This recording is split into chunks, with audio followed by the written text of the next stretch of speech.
Kembali lagi pagi hari ini bersama saya Irsan Pranaputra dari GK Invest, dan seperti biasa untuk awal minggu kita akan coba melihat data ekonomi yang mempengaruhi pergerakan harga untuk satu minggu ke depan, mulai dari hari Senin ini tanggal 29 Agustus 2022 sampai nanti hari Jumat tanggal 2 September 2022. Dan juga kita akan coba review ya. Kita akan coba review dari beberapa data minggu lalu yang hari ini ya, kalau kita melihat banyak sekali mayor pair, terutama komoditi emas ini pergerakannya tertekan. Kita akan coba lihat nanti data apa saja yang minggu kemarin yang mempengaruhi pergerakan harga, dan juga kita akan lihat pergerakan harganya juga secara teknikal analisa. Oke, untuk minggu kemarin ya, dari hari Kamis sampai dengan hari Sabtu itu diadakan pertemuan di Amerika Serikat, yaitu Jackson Hole ya. Jackson Hole itu adalah pertemuan antar pejabat tinggi dari bank sentral setiap negara. Dan dari pertemuan 3 hari tersebut minggu lalu, ini Powell ya mengindikasikan bahwa Amerika Serikat atau The Fed akan menaikkan suku bunga secara agresif untuk bulan September. Jadi bulan depan ada potensi untuk dolar ini atau Amerika ini menaikkan lagi suku bunganya. Di kisaran 50 basis poin sampai dengan 75 basis poin. Nah, dan keputusan Powell ini ya diikuti juga kemungkinan besar oleh pejabat bank sentral negara-negara lain. Nah, itulah yang ngebuat kenapa dolar kembali menguat, dan efeknya kalau kita lihat pada pergerakan mayor pair ya, Euro USD, GBP USD, New Zealand, Australia, kemudian semua yang berhadapan dengan dolar ini melemah. Dan komoditi, kalau teman-teman lihat emas, pergerakannya cukup drastis ya penurunannya kalau saya bilang dari hari Jumat kemarin. Untuk pagi ini pergerakan harga emas sendiri sudah berada di level 17.26. Nah, jadi faktor tersebutlah yang membuat indeks dolar kembali menguat. Dan sekarang kita coba lihat untuk data ekonomi satu minggu ke depan ya. Kira-kira ada data penting apa saja yang teman-teman bisa manfaatkan untuk trading minggu ini. Untuk hari Senin, hari ini masih minim sekali data yang dirilis ya. Hanya tadi pagi saja saya lihat ada penjualan retail di Australia yang sudah dirilis dan rilisnya positif ya. Dan data ini tentunya mempengaruhi pergerakan dari Aussie ya. Namun karena memang sekarang indeks dolar lagi menguat, lagi kuat-kuatnya, otomatis juga data dari penjualan retail Australia ini tidak terlalu berefek terhadap penguatan dari Aussie. Artinya ya tetap saja Aussie tertekan oleh penguatan indeks dolar ya. Nah, itu untuk data hari Senin ini. Untuk sesi Eropa dan Amerika Serikat nanti ini tidak ada data penting yang dirilis ya. Artinya pergerakan harga kemungkinan besar masih akan mengikuti pergerakannya pada minggu lalu untuk hari ini. Dan untuk hari Selasa ini juga sama, masih minim data ya. Hanya di sesi Eropa ada beberapa data yang pengaruhnya masih low impact. Dan juga di Amerika Serikat ada juga beberapa data yang pengaruhnya masih sama ya, low impact juga. Jadi untuk 2 hari ke depan, saya pikir untuk pergerakan harga dari mayor pair ini tidak akan terlalu terpengaruhi oleh data ekonomi. Nah, mungkin untuk data ekonomi yang paling ditunggu pasar ya, ini kita bisa lihat dari hari Rabu atau akhir bulan ini ya, tanggal 31 Agustus nanti. Nah, teman-teman bisa lihat ya di investing.com ini ada banyak data yang akan dirilis hari Rabu mulai dari sesi Eropa. Kalau kita lihat di sesi Eropa jam 13.45 ini ada data PDB dari Prancis ya. Ini untuk data yang pertama yang diprediksi ada penurunan.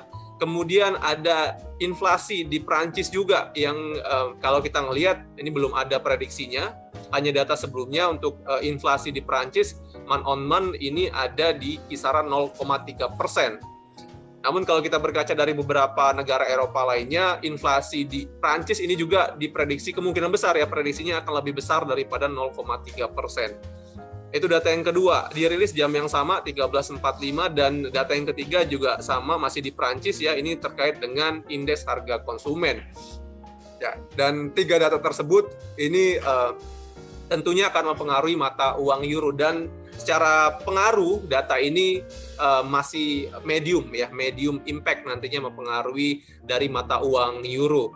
Kemudian data selanjutnya di hari Rabu ini akan ada data tingkat pengangguran di Jerman untuk bulan Agustus, ya, yang akan dirilis jam 14.55. Nih, kalau kita melihat tingkat pengangguran di Jerman untuk bulan Agustus ini diprediksi ada penurunan.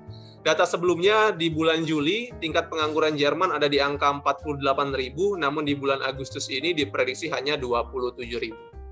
Nah, data ini juga, data tingkat pengangguran di Jerman ini juga akan mempengaruhi pergerakan mata uang euro, dan pengaruhnya ini cukup signifikan nantinya. Ya, jadi kalau teman-teman nanti lihat tingkat pengangguran ternyata sesuai dengan forecast atau lebih rendah lagi, ini akan mempengaruhi pergerakan euro secara positif dan sebaliknya.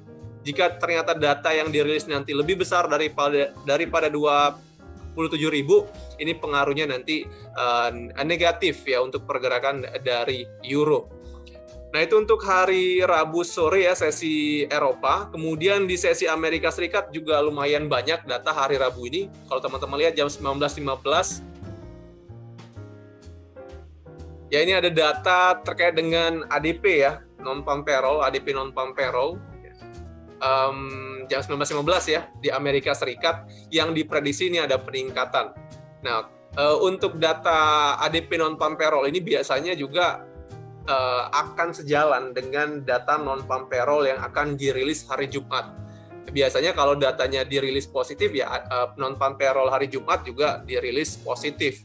Nah, kita lihat dulu untuk perkiraan hari Rabu ini. Untuk ADP ini diprediksi ada peningkatan ya, di angka 200.000 yang sebelumnya di bulan Mei ya, ini di angka 128.000. Jadi untuk bulan Juni diprediksi ada kenaikan untuk ADP. So, kita tunggu ya, pengaruh dari ADP ini cukup signifikan nantinya mempengaruhi pergerakan dari indeks dolar. Jika datanya lebih tinggi daripada 200.000, ini akan mempengaruhi secara positif pergerakan indeks dolar, dan jika datanya di bawah 200.000, ini akan mempengaruhi secara negatif pergerakan dari indeks dolar. Kemudian data yang selanjutnya di sesi Amerika Serikat hari Rabu ini adalah data PDB atau Produk Domestik Bruto di Kanada. Nah, so teman-teman yang trading Kanada, untuk PDB ini akan mempengaruhi secara signifikan nantinya pergerakan dari Canadian dollar. So, kalau kita melihat untuk forecast ini ada peningkatan ya, dari sebelumnya masih di angka 0%, dan secara PDB bulan Juni ini diprediksi di angka 0,1%. Data yang lebih tinggi ini juga akan mempengaruhi pergerakan Canadian dollar secara positif dan sebaliknya. Nah, saya lihat itu ya untuk data hari Rabu. Kemudian data hari Kamis. Hari Kamis fokus pasar hanya di sesi Amerika Serikat. Hanya di sesi Amerika Serikat, kalau teman-teman lihat kita di sini ya, di 19.30 ini ada data pertama terkait dengan klaim pengangguran Amerika Serikat untuk minggu ini. Kemudian data yang kedua adalah indeks manajer pembelian atau PMI manufaktur untuk bulan Agustus yang diprediksi tetap sama. Nah, jadi hari Kamis hanya data ini akan diperhatikan atau ditunggu oleh investor, dan data yang paling penting untuk minggu ini adalah data non-farm payroll atau data ketenaga kerjaan Amerika Serikat. Tadi sudah disinggung sedikit ya dengan Pak Charlie ya. Jadi untuk minggu ini ada 3 data penting yang menjadi acuan atau fokus pasar. Data yang pertama yang paling penting ini adalah data non-farm payroll di Amerika Serikat tentu saja. Nah, kalau kita melihat untuk data non-farm payroll di bulan Agustus ini akan dirilis bulan depan ya. Biasanya memang non-farm payroll itu dirilis setiap awal bulan, dan untuk bulan September nanti akan dirilis tanggal 2 ya. Nah, kalau kita melihat untuk non-farm payroll Amerika Serikat untuk September nanti, atau ini datanya untuk Agustus ya, ini diprediksi ada penurunan dari data sebelumnya. Data sebelumnya ini ada di angka 528.000, namun non-farm payroll untuk bulan Agustus ini diprediksi hanya 285.000. Ya, separohnya kalau kita lihat tingkat penyerapan tenaga kerja di Amerika Serikat. Tentu saja ini akan menjadi data yang sangat penting nantinya, yang ditunggu pasar juga, dan pastinya juga akan mempengaruhi indeks dolar secara signifikan. Jika datanya nanti lebih tinggi daripada forecast ini, lebih tinggi daripada 285.000, ini pengaruhnya positif untuk indeks dolar dan juga sebaliknya. Itu data yang pertama yang menjadi fokus pasar minggu ini. Data yang kedua adalah tingkat pengangguran di Amerika Serikat untuk bulan Agustus, yang diprediksi masih di angka yang sama, yaitu 3,5%. Ya.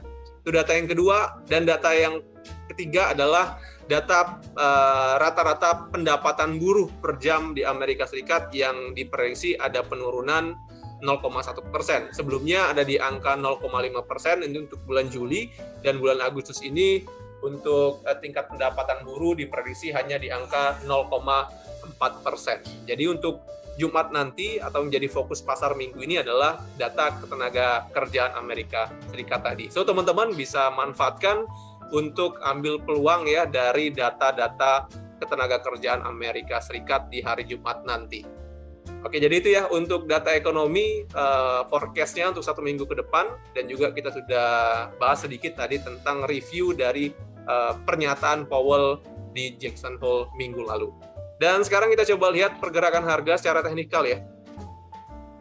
Ya, dari indeks dolar kita melihat ya, indeks dolar dari hari Jumat kemarin sudah mengalami penguatan. Bahkan kalau teman-teman lihat nih, pergerakan dari indeksnya sendiri sudah di angka atau di level tertinggi selama 20 tahun terakhir.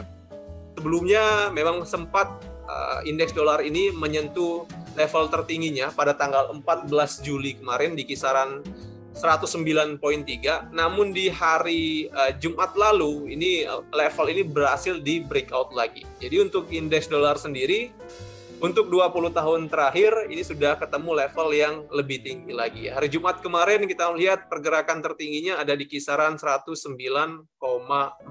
Ya, ini level tertinggi baru lagi.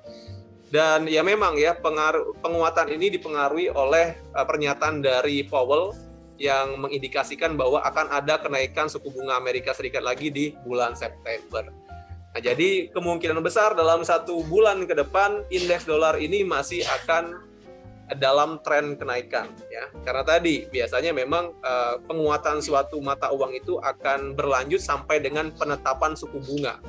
Jadi nanti pasar akan lihat suku bunga apakah benar-benar dinaikkan sesuai dengan forecast-nya atau tetap stuck di angka sebelumnya. Jadi karena memang nadanya hawkish, artinya memang penguatan ini akan tetap berlanjut ya.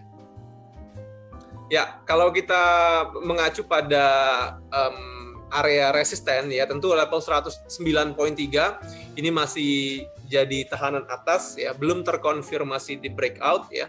Namun saya lihat kemungkinan besar untuk 1 minggu ke depan, jika memang data-data Amerika Serikat dirilis positif, kemungkinan besar untuk indeks dolar ini akan bermain di level yang lebih tinggi atau di kisaran 110 ya. Jadi itu adalah target kenaikan secara level psikologis dari indeks dolar. So, kenaikan atau target kenaikan dalam minggu ini adalah ke level 110 ya, bahkan bisa lebih tinggi jika data dari non-farm payroll itu dirilis positif. Ya, kita lihat dulu target yang paling dekat adalah di kisaran 110 sebagai target kenaikan atau resisten terdekat dari indeks dolar. Dan untuk area support ya, teman-teman bisa perhatikan area terendah kemarin pada tanggal 25 Agustus. Ini level 107,6 ya, ini sudah menjadi tahanan kuat. Di sini ada konfirmasi rejection dari buyer. So artinya memang secara pergerakan harga indeks dolar ini masih dalam kondisi strong bullish ya, atau masih akan kuat ya tren kenaikannya. So kita lihat nanti dalam 1 minggu ini pergerakan dari indeks dolar. Tentu saja data-data yang minggu ini akan dirilis tentu harus teman-teman perhatikan juga sebagai trigger dari pergerakan indeks dolar. Yes, begitu ya untuk indeks dolar, gambarannya secara kesimpulan minggu ini masih berpotensi melanjutkan penguatan. Dan kita coba lihat untuk mayor pair yang berhadapan dengan indeks dolar. Ya, dari Euro USD juga ya, kalau teman-teman perhatikan hari Jumat tanggal 26 Agustus kemarin sempat menguat ya, sampai ke level 1.0080-an. Ini juga sudah jadi area yang sudah kita tandai sebelumnya sebagai area retest ya atau area resisten.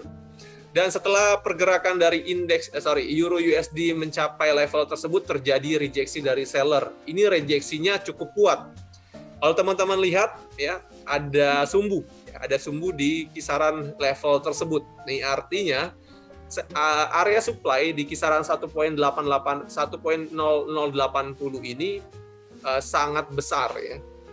Dan ini artinya berpotensi untuk menekan kembali pergerakan dari Euro USD. Jadi untuk hari ini atau untuk minggu ini, Euro USD atau per Euro USD ini akan berpotensi melanjutkan tren penurunan. Nah, untuk target penurunan terdekat, ini juga sudah kita tandai ya, kisaran 0.9870 kemungkinan besar akan menjadi target penurunannya dalam 1 atau 2 hari ke depan. So, ini adalah target penurunan terdekat untuk Euro USD. So, teman-teman bisa manfaatkan untuk Euro USD ini mencari posisi sell. Ya. Jadi untuk sekarang, posisi sell pun masih jadi posisi yang ideal untuk trading harian, ya, karena memang secara tren besar dan tren kecil untuk Euro USD ini masih dalam tren penurunan. Dan untuk area sell yang paling ideal, ya teman-teman bisa tunggu mungkin di kisaran 1.0010 ya. Ini adalah harga terbaik untuk sell saat ini ya, atau 1 sampai dengan 2 hari ke depan. Jadi teman-teman bisa set pending order sell limit ya di kisaran level tersebut.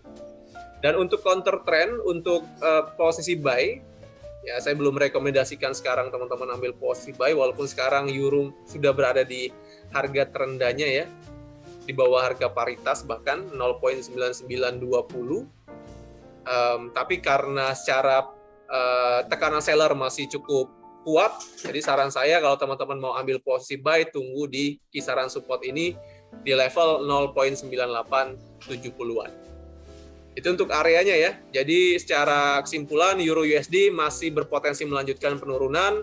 Area resisten atau area buy terbaik untuk hari ini ada di kisaran 1.0010, dan untuk area buy untuk area support sekaligus juga untuk area buy ini ada di kisaran 0.9870-an. Ya, itu untuk Euro USD. Nah, sekarang untuk GBP. Oke, GBP ini lebih ekstrim ya penurunannya daripada euro. Pagi hari ini sudah di kisaran 1.16 ya, 1.1670. Ya, ini kalau kita melihat dari hari Jumat kemarin, setelah pernyataan Powell yang berpotensi menaikkan suku bunga lagi, untuk sterling ini melanjutkan penurunan. Untuk support kemarin yang sudah kita tandai di 1.1750 sudah berhasil di breakout. Dan ini ketemu ke level support berikutnya juga yang sudah kita tandai di kisaran 1.1650 ya.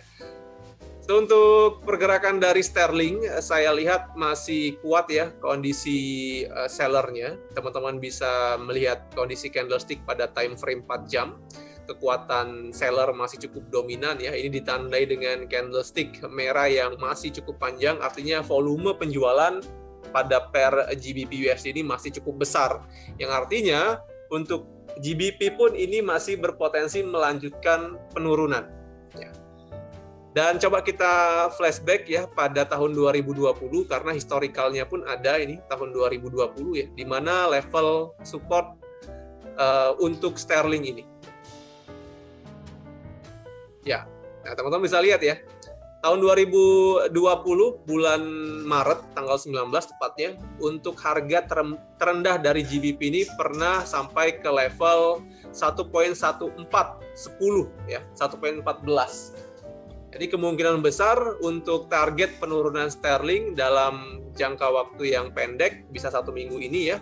Ini berpotensi turun sampai ke level terendah ini 1.1410. Ini jadi tahanan yang paling signifikan saat ini. Kalau untuk 1.1650 ini masih saya lihat hanya support biasa ya, bukan support penting. Artinya itu sangat mudah untuk di breakout. Jadi kalau dolar melanjutkan kenaikan, ya otomatis untuk sterling pun ini berpotensi melanjutkan penurunan sampai ke level bawah ini. Jadi untuk teman-teman yang trading sterling, untuk saat ini posisi sell masih jadi posisi yang paling ideal ya, karena memang secara tren besar dan tren kecil untuk sterling ini kondisinya downtrend. Ya, tapi kalau teman-teman ingin mencari posisi buy, ya saya belum sarankan di kisaran harga sekarang karena sekali lagi sellernya masih cukup kuat. Jadi untuk teman-teman counter trend mencari harga terbaik untuk buy, level 1.1410 jadi level terbaiknya di sini untuk buy. Jadi kemungkinan besar di level tersebut akan terjadi double bottom atau harga terendah 2 kali. Kita tunggu di situ aja untuk teman-teman yang ingin ambil posisi buy atau counter trend. Ya walaupun sekarang secara range masih cukup jauh ya. Level 1.1650 sekarang sampai dengan 1.1410 ini range-nya cukup besar. Tapi sekali lagi ini sterling. Sterling ini range-nya kalau memang ketemu dengan fundamental yang sangat mempengaruhi bisa besar range-nya nanti. Jadi ada chance juga minggu ini sampai ke level ini. Ya saya nggak bilang 1 atau 2 hari ke depan ya, mungkin 1 minggu ini targetnya ke sini. Apalagi kalau non-farm payroll Amerika Serikat hari Jumat itu positif semua datanya, ini makin besar nih chance-nya untuk level ini. Jadi itu untuk sterling, cara pergerakan harga masih berpotensi turun sampai ke level 1.1410 ya. Jadi untuk teman-teman yang trading sterling silakan cari posisi sell jika ingin mengikuti tren besar, dan untuk teman-teman yang counter trend saran saya tunggu di level yang lebih rendah untuk ambil posisi buy. Ya, itu untuk sterling ya. Saya akan buatkan range kecil dulu untuk hari ini.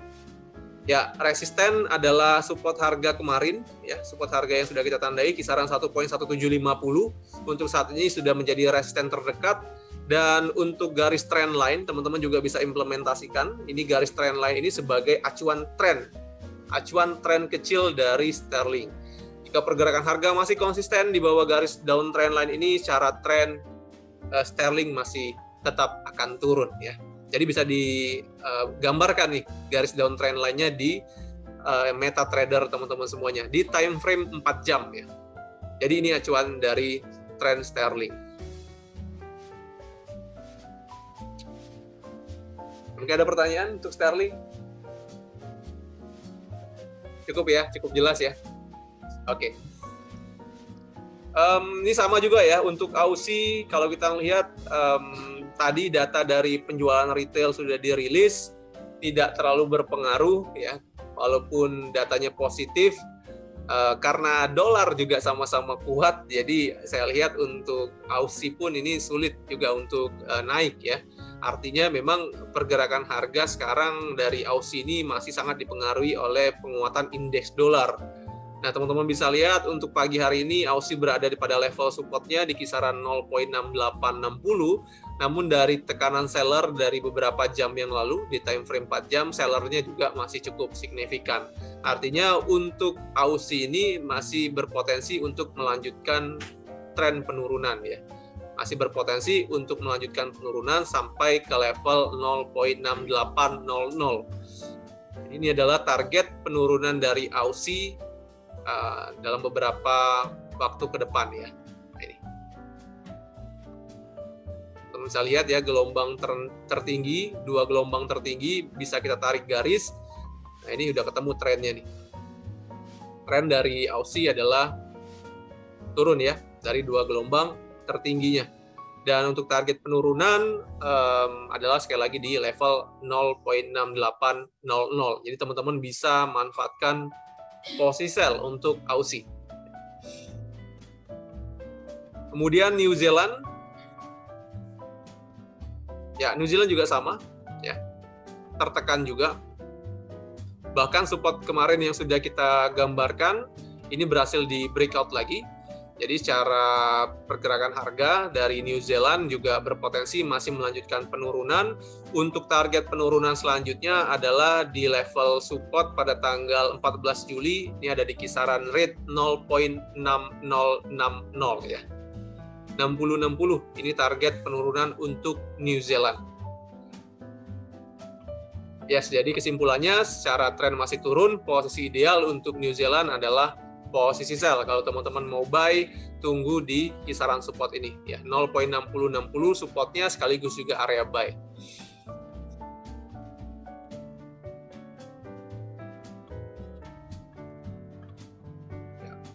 Oke, itu untuk New Zealand, dan ini per forex terakhir yang kita akan analisa adalah USD Yen ya.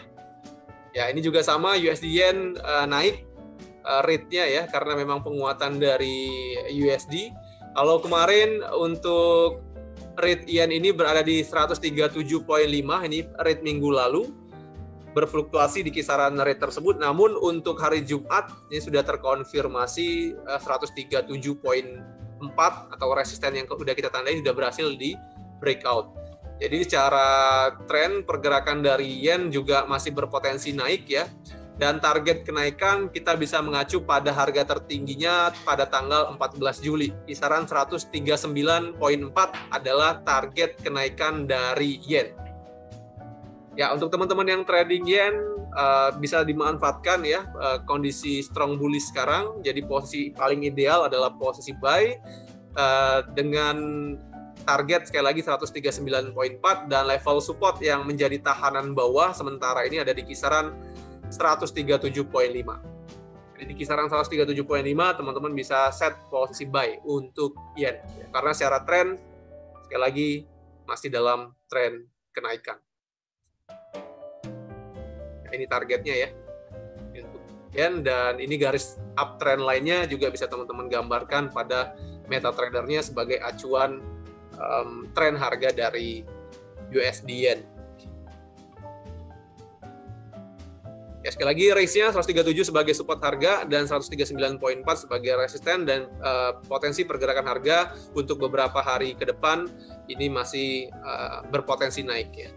Naik ke level resisten dulu. Ini target kenaikan terdekatnya. Oke, itu untuk yen, dan kita lihat untuk komoditas ya. Ya, minyak mentah pagi hari ini berada di kisaran 94. Di hari Kamis lalu kita sudah gambarkan range pergerakannya ya. Memang secara tren dari minyak ini sudah keluar dari zona downtrend line ya. Teman-teman bisa lihat ya, downtrend line yang sudah kita gambarkan sebelumnya ini. Pola down channel sudah di break ya, di 91 sebagai kuncinya kemarin. Dan setelah break ini pergerakan harga naik sampai level 95, tertahan pada level resisten dan terkoreksi sampai dengan level 91. Nah, kemarin hari Kamis juga kita sudah gambarkan range ini sebagai potensi range pergerakan dari harga minyak ya. Memang biasanya setelah breakout dari downtrend line, pergerakan harga akan menuju ke level gelombang tertinggi dan biasanya akan terjadi retest. Nah, teman-teman bisa lihat pada tanggal 24 kemarin sampai dengan tanggal 26 pergerakan harga minyak ini retest ya, atau terkoreksi sampai ke level 91. Nah, secara support harga yang kemarin sudah kita gambarkan, ini terkonfirmasi bahwa supportnya cukup signifikan. Jadi level 91 sampai dengan 92 ini adalah support yang paling kuat untuk harga minyak saat ini. Jadi secara tren harga minyak ini sudah berubah tren dari sebelumnya tren penurunan ke tren kenaikan untuk saat ini ya. Kalau teman-teman ngikutin berita hari saya lupa ya, minggu lalu, yang jelas Menteri Keuangan kita Sri Mulyani disyaratkan bahwa subsidi BBM ini untuk Indonesia ya, ini akan habis untuk bulan Oktober. Siap-siap ya, harga BBM, Pertalite, kemudian solar, ya ini kemungkinan besar bulan Oktober tidak disubsidi lagi ya, yang artinya akan ada kenaikan untuk BBM di Indonesia. Siap-siap ya, bulan Oktober. Ini bukan saya ngomong, ini Menteri Keuangan Sri Mulyani yang ngomong. Kalau teman-teman ngikutin beritanya itu ada. Dan pengaruh dari kenaikan BBM, teman-teman bisa lihat nanti kemungkinan besar barang-barang pun akan ikut naik. Ya, jadi akhir tahun kemungkinan besar akan terjadi inflasi juga di Indonesia. Kalau negara-negara besar sudah dari beberapa bulan yang lalu ya inflasi ya. Indonesia baru kelihatan nanti di akhir tahun. Itu dari pernyataan Bu Sri Mulyani. Nah, kenapa bisa habis ya tadi? Karena harga minyak ini konsisten bermain di harga yang tinggi. Jadi karena memang harga minyak mentah dunia tinggi, ya secara APBN pun tidak bisa mengcover. Ya. Karena tidak ada yang bisa memprediksi harga minyak sampai ke level 100 atau 90-an seperti sekarang. Biasanya untuk APBN itu disiapkan untuk harga minyak di angka 60-an, 50 sampai 60. Itu bisa disubsidi oleh pemerintah. Tapi karena ada kenaikan hampir 60% dari harga normal sebelumnya, ya otomatis APBN juga akan semakin berkurang ya. Atau yang covernya 1 tahun, ini nggak sampai 1 tahun udah habis APBN. Jadi itu ya untuk harga minyak. Kalau ini masih naik, kalau pergerakan harga minyak mentah dunia kembali lagi pada harga 100 ya, kemungkinan akan sangat mempengaruhi dari APBN Indonesia, yang artinya itu masih asumsi jika harganya 90-an. Kalau harganya 100, mungkin bukan di bulan Oktober APBN habis, ya bisa lebih cepat lagi. Siap-siap, September, Oktober, 1 bulanan lagi ya. Kita nggak tahu apakah ada kebijakan dari pemerintah ini untuk menaikkan APBN atau menambah APBN minyak ya untuk menstabilkan harga BBM.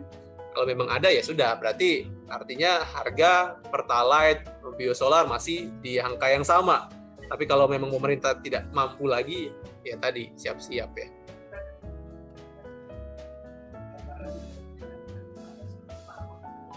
Kalau tidak disubsidi.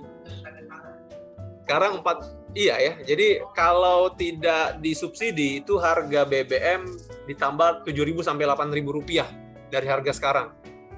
Ya. Jadi kalau sekarang 7.000 untuk Pertalite tambah 8.000 atau 7.000-an 14.000-an. Tinggal ditanda tangan ya. Iya. Tuh, ini luar biasa, hampir 100% ya kenaikan kalau tidak disubsidi pemerintah. Solusinya apa? Ganti bahan bakar ya. Jangan jalan kaki ya, bisa manfaatkan kendaraan umum, atau teman-teman yang punya BBM kendaraan bisa pindah ke tenaga listrik. Karena sekarang lagi rame ya. Sekarang sepeda pun ada yang listrik, motor pun ada yang listrik, mobil pun sekarang lagi rame. Semuanya sudah diarahkan ke listrik. Karena tadi kalau harga minyak terus tinggi kayak gini, rasanya sayang.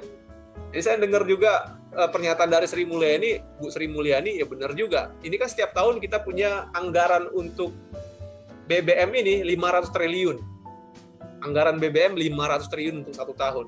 Kalau anggaran ini dipindahkan ke sektor yang lain, itu sangat bermanfaat. Dia bilang kalau bangun rumah sakit bisa 3.000-an rumah sakit baru, kalau bangun sekolahan bisa 2.000-an sekolahan baru. Saya pikir itu jadi solusi juga ya. Jadi kalau pemerintah memang menggencarkan untuk tenaga listrik, APBN tahun depan itu bisa dialihkan ke tempat yang lain. 500 triliun itu besar banget ya. Jadi kalau dipakai hanya separuhnya aja, separuhnya lagi digunakan ke sektor yang lain, itu sangat bermanfaat ya.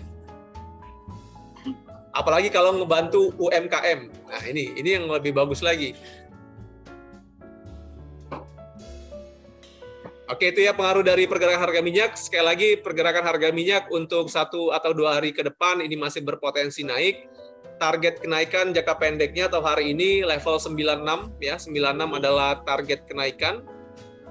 Jadi untuk teman-teman yang trading minyak bisa cari posisi buy ya selagi pergerakan harga di atas 92. Jadi selagi harga di 92, silakan set posisi buy di harga terbaik. Bisa teman-teman set di 93 atau 92.3 ya. Yang artinya garis uptrend line ini, garis biru yang ke atas ini sudah jadi acuan dari pergerakan harga minyak. Target sekali lagi adalah 96 untuk pergerakan minyak dalam jangka waktu yang pendek.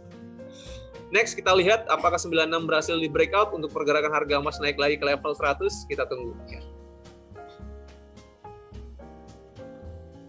Di garis downtrend line ini sudah di breakout, saya transparankan.